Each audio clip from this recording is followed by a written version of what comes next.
to quote a brief write-up after research. Mr. Abbas, permit me for using your name so casually, but he's ACP retired Abbas Azuma. Okay. He also did some research and came out with some information which, though very vital, I'm going to just give a gist and then go to my substance for today's discussion. Okay. Yeah, according to him, that when the British signed treaties with the Yana, the Pembungura, and the Nayiri, they moved northwest, hoping to meet the same situation. But the situation at our end, that meant that to complete the colonization process in the north, but that they came and made a different system altogether of independent states, headed not by kings and chiefs, but by equally powerful Tindannam and Tingudim, who fiercely opposed colonialism. Okay. Major Worthington, I'm quoting Abbas's script now, the chief commissioner of the Northern Territories and predecessor of Colonel Armitage, reporting to the governor. That white government commissioner was now reporting to the governor. Okay. In 1906, notes that he had identified 5 major problems that made the governance of the independent states very difficult, if not impossible. Okay. And the independent states were the Kusasi area, the Frafra area, the Dagaba area, the Wala area, the Kasina Nankana, and the Bulsa area. Okay. These were the areas that he identified and said was almost impossible to deal with us. Okay. That was 1906. Okay.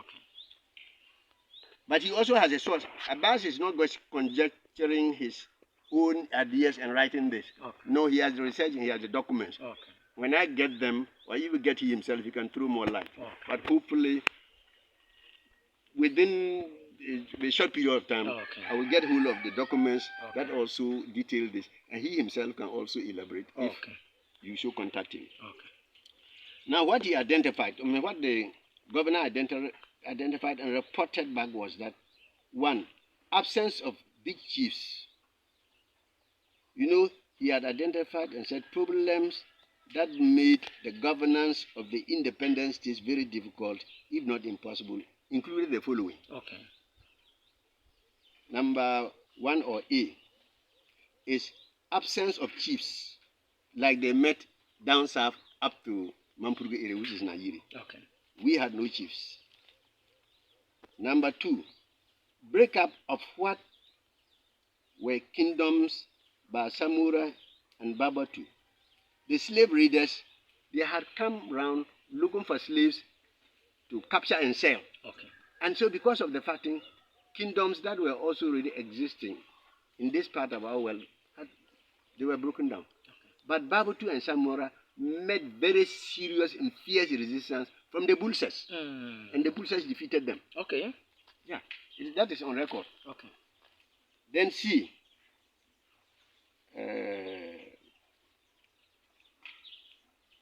I think they said there were 5 main areas. Yes. Good. C was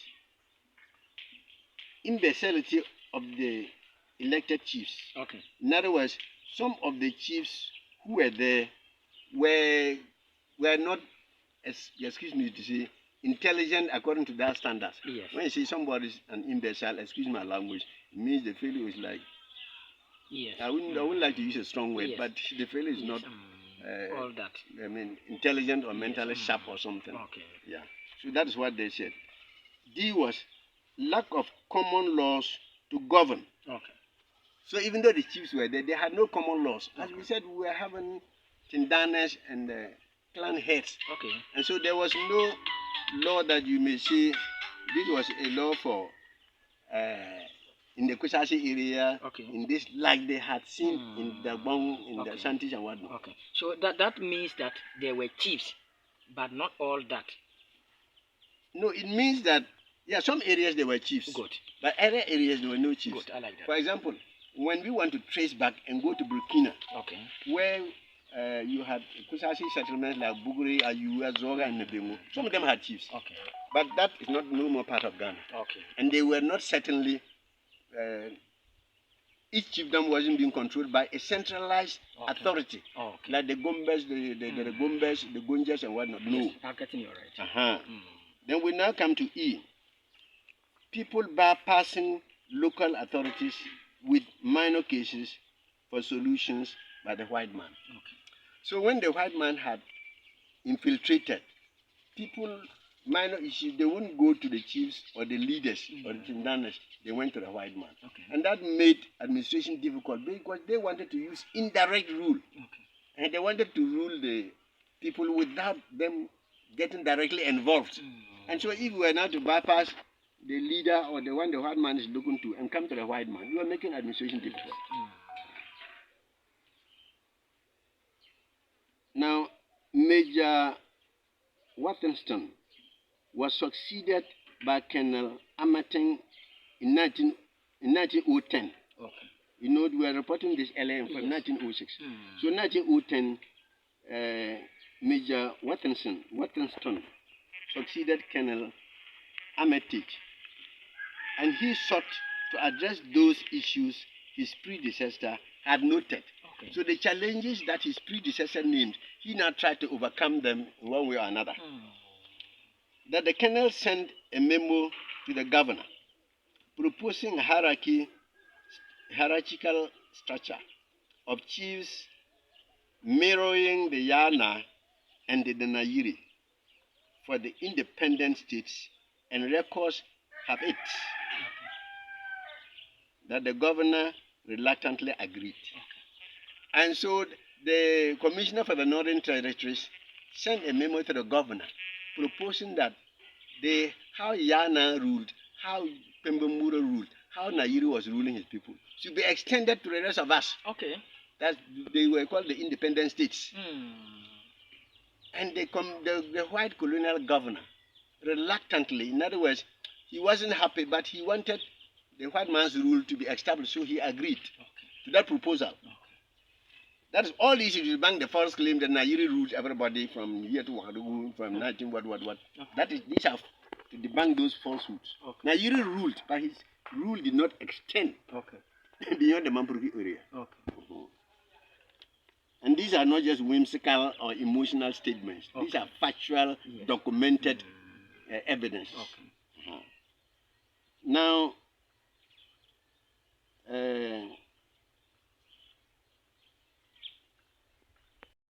his pen, Colonel Armitage, the CCNT, I don't know whether he was the Northern Territory or something, I don't know the full meaning, created the Mamprugu Kingdom with 5 divisions, namely Mamprugu, Kusasi, Frafra, Bulses, and Gurinshi, with the Nayiri as the paramount chief. And so you see that it was a political creation by the white man. Because he came and met paramount, powerful chiefs in Gonja, in the Mau, in Mamprugu.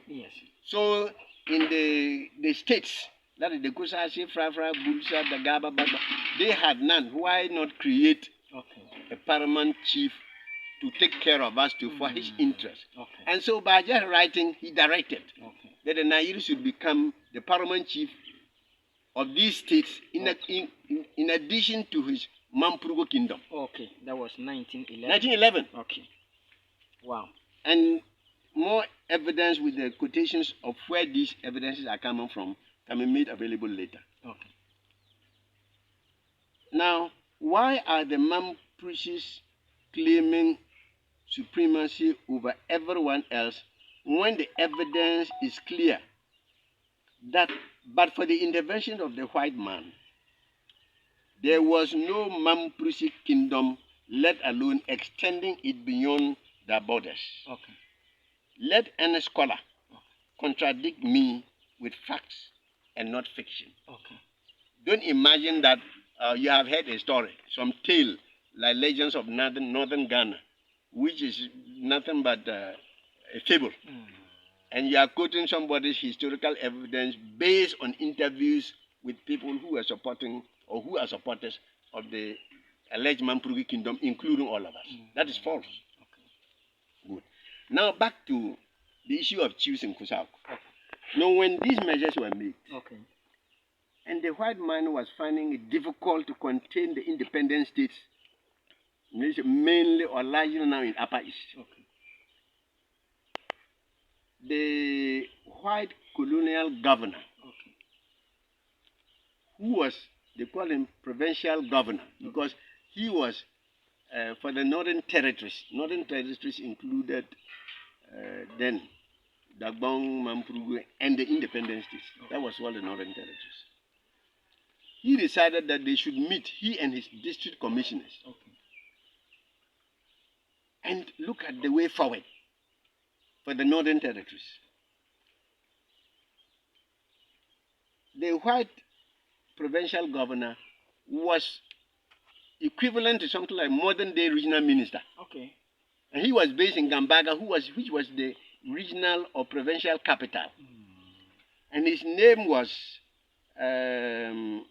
Colonel P.F. Whitall. okay, He was the provincial governor, or commissioner rather. okay, Captain R.C. Elena, he was a district commissioner. Then Mr. G.E. Miller, he was also a district commissioner. okay, Mr. P.E. Page, district commissioner. Captain J.A. Armstrong, district commissioner. Captain H.G. Addo. My eyes are better courtesy of these glasses, but the tapping is faded. Okay. Then Mr. J.F. McCarthy or McCarthy. There is the tapping that is difficult for me to read, but I'm seeing now. Okay. So they met in Navrongo on the 23rd to 24th of December 1929. Okay. That is after they had signed this and made the Nairi, the Parliament Supreme being in for the northern territory, for this part of our land in 1911. Okay. 18 years later, okay, they met. Okay. The minutes okay, of their meeting. Okay.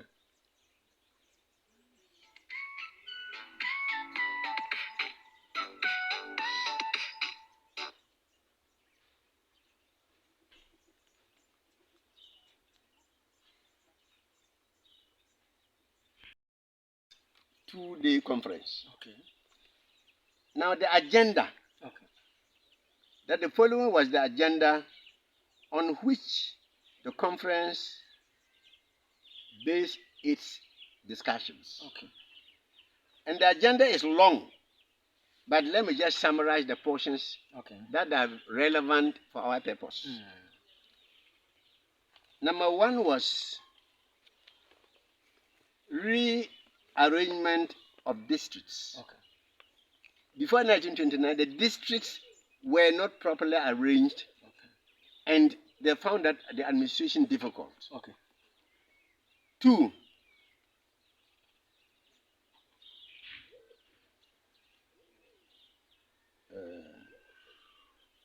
allocation ranks among chiefs. Okay. They wanted to have a way of identifying chief who was a paramount chief, who was lower, etc. Okay. So they were to discuss this at this conference in 1929 at Navrongo. Then, how best to produce required staff. Perhaps the white fathers can assist in that direction. We had no literacy, and they wanted people to man the districts and to extend that. So they were thinking of how they were going to get educated people. Okay. Even pieces was enough. Okay. But I'm saying we want to look at chieftaincy. Native administration ordinance. So they should take the Ashanti ordinance section by section as basis. Okay. So they were talking of administration, how they were going to administer the Dagomba, Gonja, Mamprusi, and the other states. How were they going to administer these administratively? But they were going to take the Ashanti Ordinance as basis to modify our system to suit that purpose. Because by then, all these boys, we were all accusing ourselves of insulting. We had no documented ordinance or order of rulership in the whole North. So they were taking the Ashanti Ordinance to guide them to formulate one for us. Okay. When I say for us, I mean Kusasis, Fries, Mamprusis, all inclusive. Okay. Other points from Chief Commissioner's letter. I think the Chief Commissioner has also sent a letter to them, so they're going to use some of those points for that discussions. Okay. And they talked of native treasurers, how it should be started, where the money is to come from. Okay. They were not going to use this to think of how to tax the people to raise money for them to run the administration, and possibly to get some from the colonial, the central white government.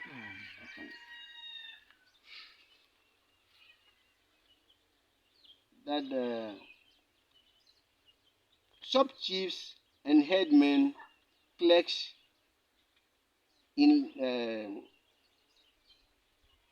some of these areas, and registrars of native tribunals. Okay. They were also going to set up tribunals to try wrongdoers and perhaps how to sentence them. And so when they did all this and came around and realized that we had no chiefs, they had to create some. Okay. Those who were there and they said they were imbecile or they were not smart or intelligent or strong enough, they had to replace them. Okay. So what they did and entrenched their position was that even if you were a chief, you needed the approval of the white commissioner before you were recognized as a chief. Okay. And so even when they came, like Tilly had their own chief before then, Zabila had, the Alarwe and Ku, Jangbayiri had, many others had. But if you did not suit the purpose of the white man, you are removed. Yes, you are not a chief. No, if you didn't approve, you were not a chief. Okay. And that is how they managed to clamp down and to put a lot of pressure on the people to obey the chief. They used brute force. Okay. If I tell you that some of the chiefs that time in Bawku, who are now boasting, could forcefully take a Kusasi man's wife and say she's so beautiful that she cannot be for a Kusasi man. Okay. And you had no answer. If you joke, they would beat or kill you. That type of brutality was there. And that was because of the backing of the white colonial system. Okay. They had the native authority police. Okay. And they used them to clamp down on resistance. Wow. And so that was the system that finally crept in. And when the white governor came round, or commissioner, looking for chiefs or paramount chiefs and didn't get,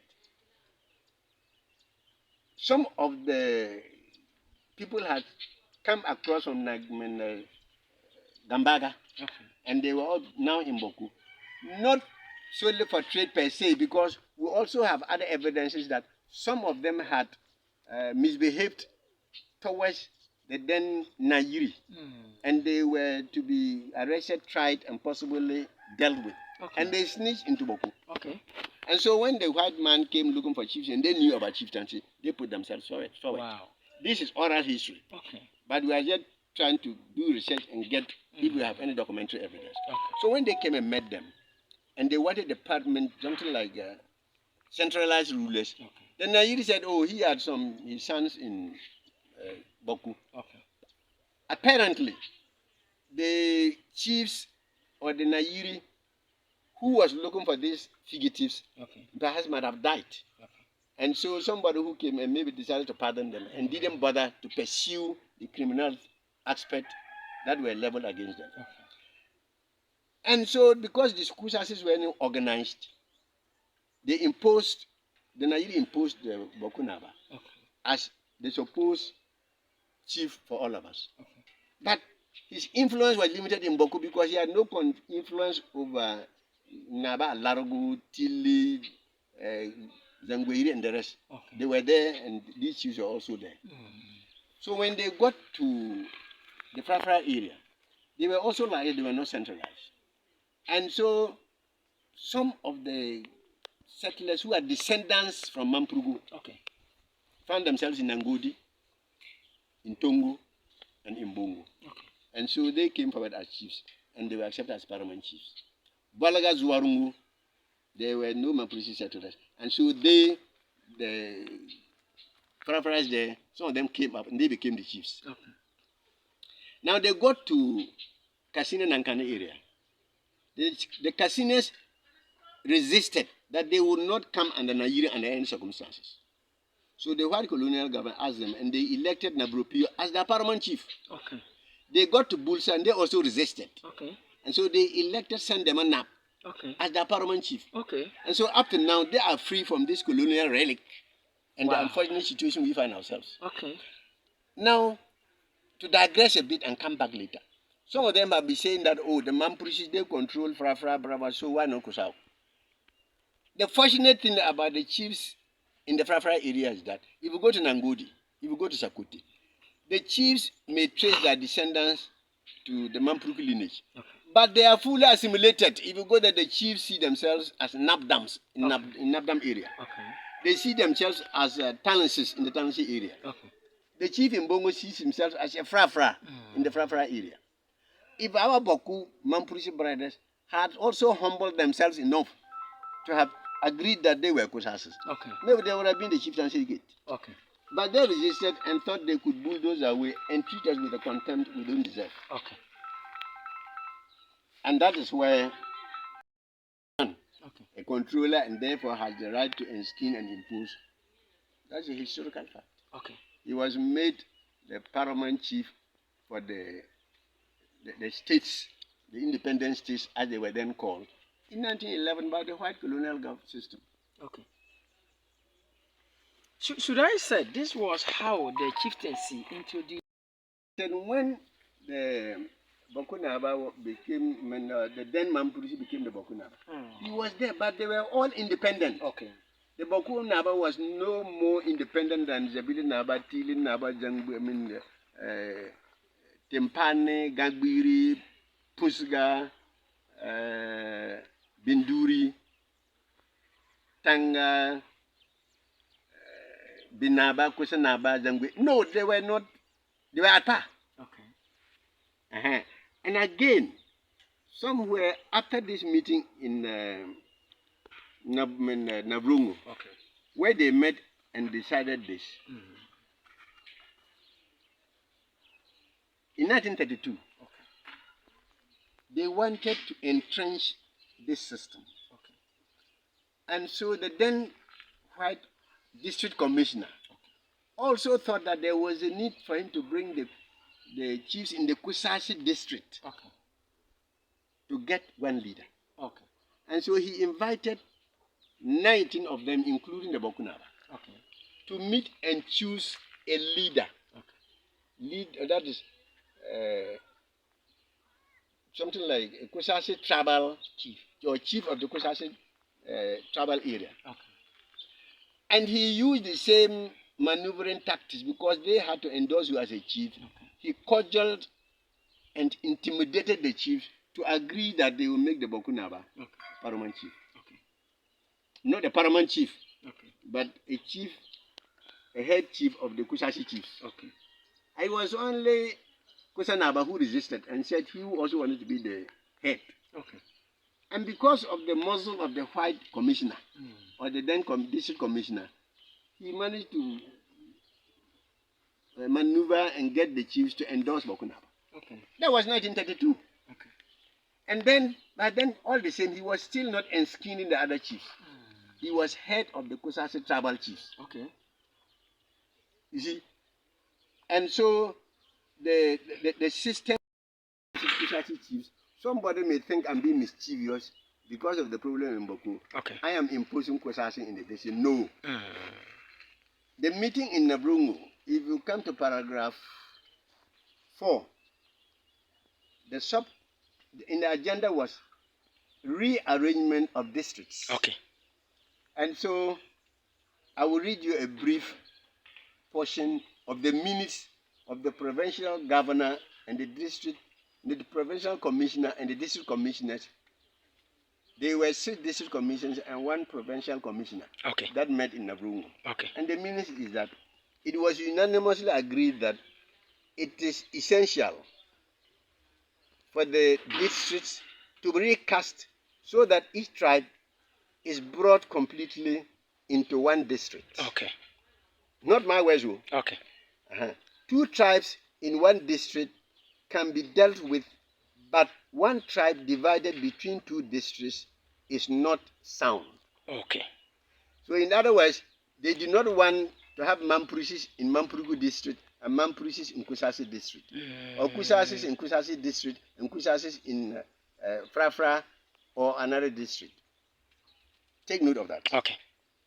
It was agreed that the suggestions put forward in my original memorandum on native administration would best suit this province, and the following would then be the districts.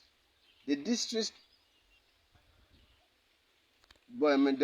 borders coinciding with the tribal boundaries. Okay. And so by them, it means that the district borders were very nicely coinciding with the tribal boundaries. Okay. Fine. Wow. Very interested.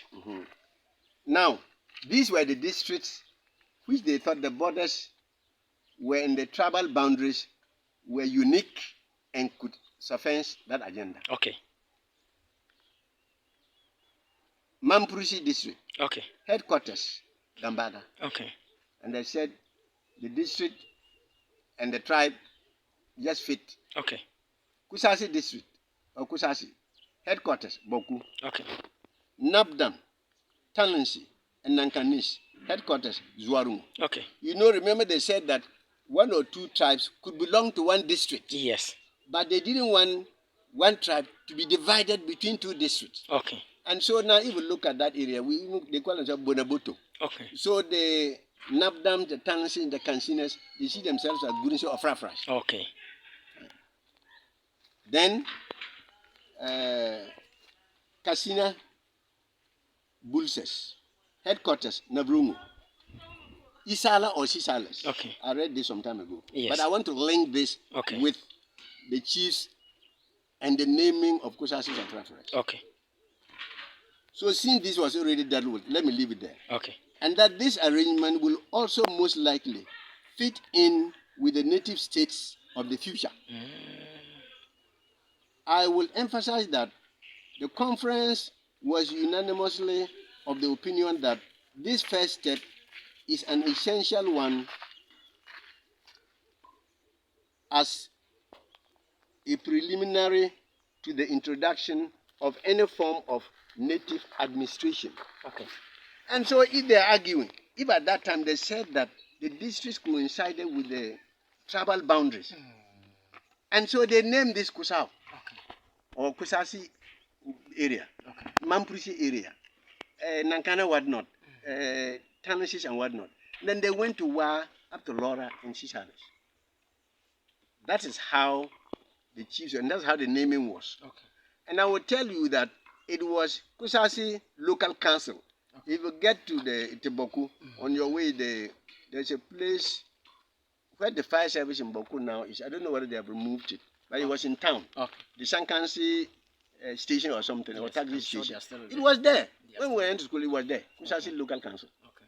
The Assemblies of God Church in Bawku, central now. It was called Kusasi Central Assemblies of God Church. Okay. And the names remain as such. I know the last time I read to you the constituencies that Mamprusis contested. Okay. And it was Kusasi this, Kusasi this, Kusasi that. Okay. We didn't make it. Okay.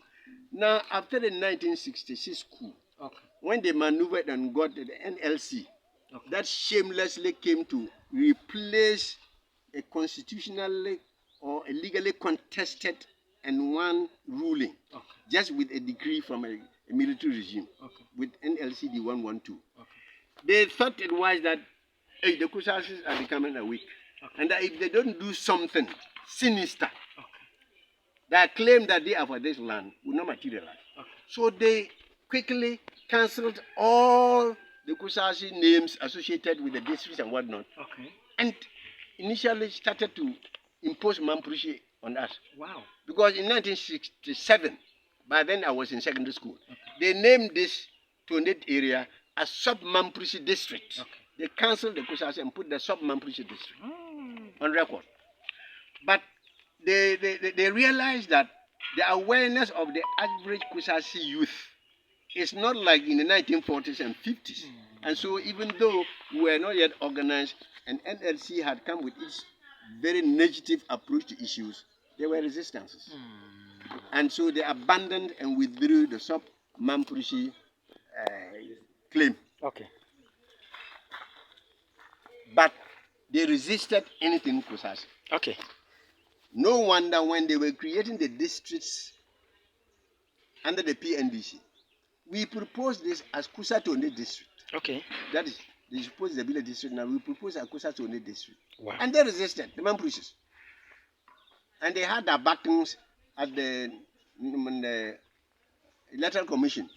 I wouldn't name them now, but they had their own collaborators. Okay. And so they said, no, they should that we either accept Bawku West district or they won't give us the district. Wow. We are not a constituency. Bawku is a district, I mean, a town by itself. Yes. The fact that we have our Zugrana there does not make Bawku or any other town inferior to Bawku. Okay.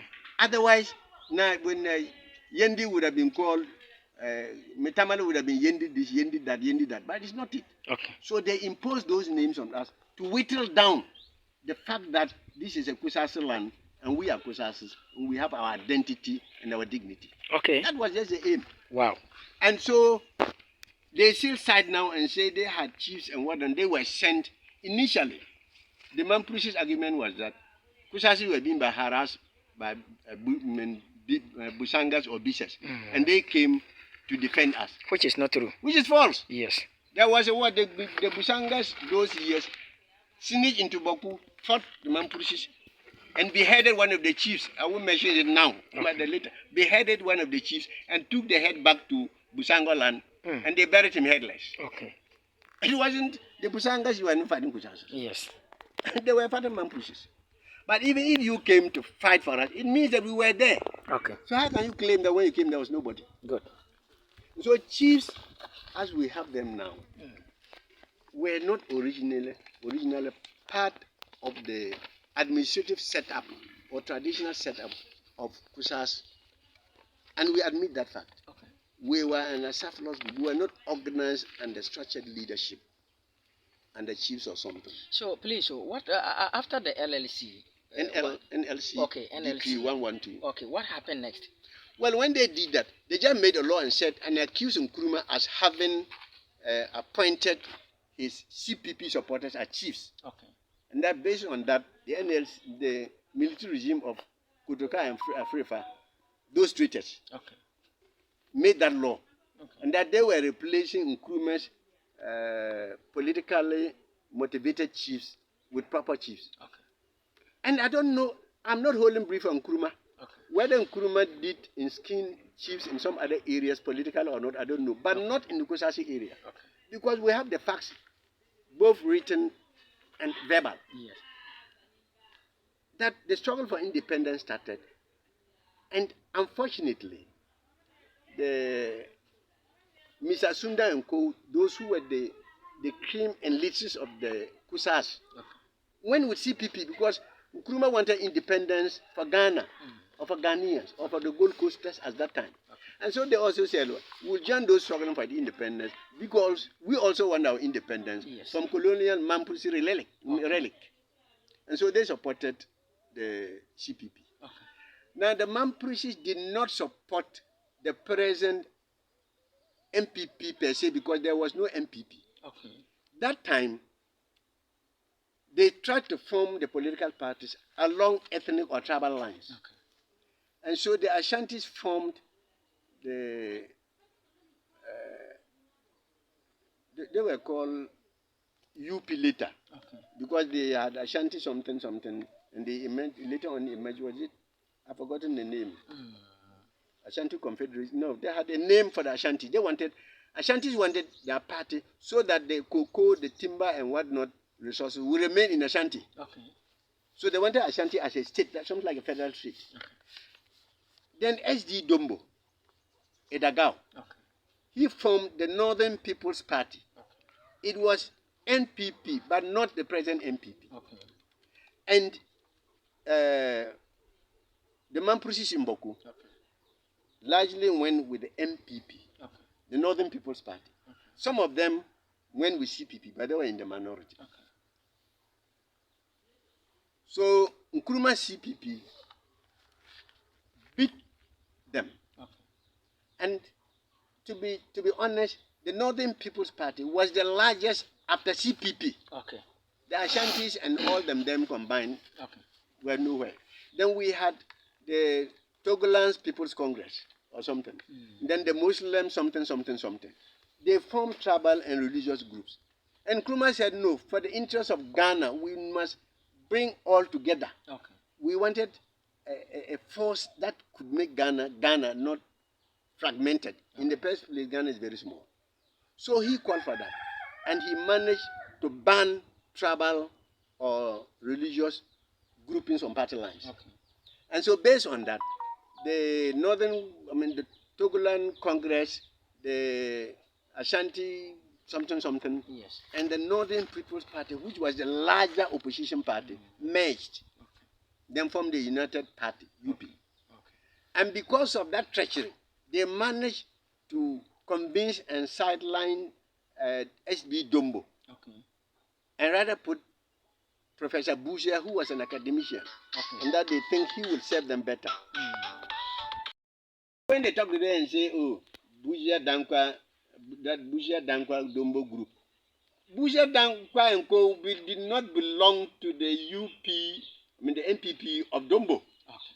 Yeah, that party got defunct and whittled into thin air. So I want to know the main source of Nkrumah regime. So when Nkrumah when Nkrumah won the elections in 1954, okay, CPP won, okay, majority vote. I think I showed you that document. Yes, please. There's no need repeating. They contested and the Kusasi that because the white colonial government had named the districts and the constituencies according to the ethnic groups. Okay. And so Nkrumah came, and by then the Kusasis had also started agitating for their own independence. Okay. And so when the mamprusi chief Yirimea died in the I don't know when he died, but they performed and they were to enskin the chief in 1956 or thereabout. Okay. And the mamprusis had gone to Nalergu to get somebody to enskin for them. So the Kusasi youth, headed by Mr. Sumda, the late Dugonyele, who was a bishop but very active for freedom, okay, the Asibi Zonkos and the rest, whom I can't know, they also marshaled forces and said there's no way. If Ghana is looking for independence, then we also need our independence. Okay. And so they marshaled up and enskinned the President Bawku Naba's father. Okay. Naba Bura was Zonke the first, as chief of Bawku. Okay. And so there was turmoil, there was tension, there was violence. Okay. And the Lord Listowel, the white last colonial governor, okay, decided to set up a committee to investigate the violence and to establish the claim. Okay. Was it Mamprusis who were right and the Yirimea as a chief, or Kusasis who were right and the Bugura was okay as chief?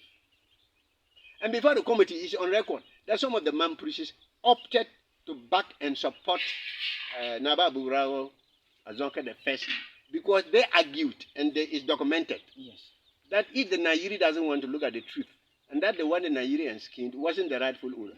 And so if they won't follow the truth, then let the chieftaincy go back to the land owners. Okay. Documented. Okay. I learned the reason was that the man was half blind. Well, I don't want to go to those things because I didn't meet him. Okay. That's why I'm telling you that they opposed the man and said he wasn't the rightful owner. Okay. And so some of them came out openly, used the late chief Asa, his black car, okay, to invite Naba Bugurawa Zonka II into that car and to parade Bawku town and to announce that Abugurawa Zonka II was the properly skinned and recognized chief of Bawku, and not the mamprusi man who was there. Okay. And so when the committee was set, and they now had to go into the merits and demerits of the claims of Naba Bugrao Azoka the first, and the claims of Yirimea, who was also skinned the chief of Bawku Naba.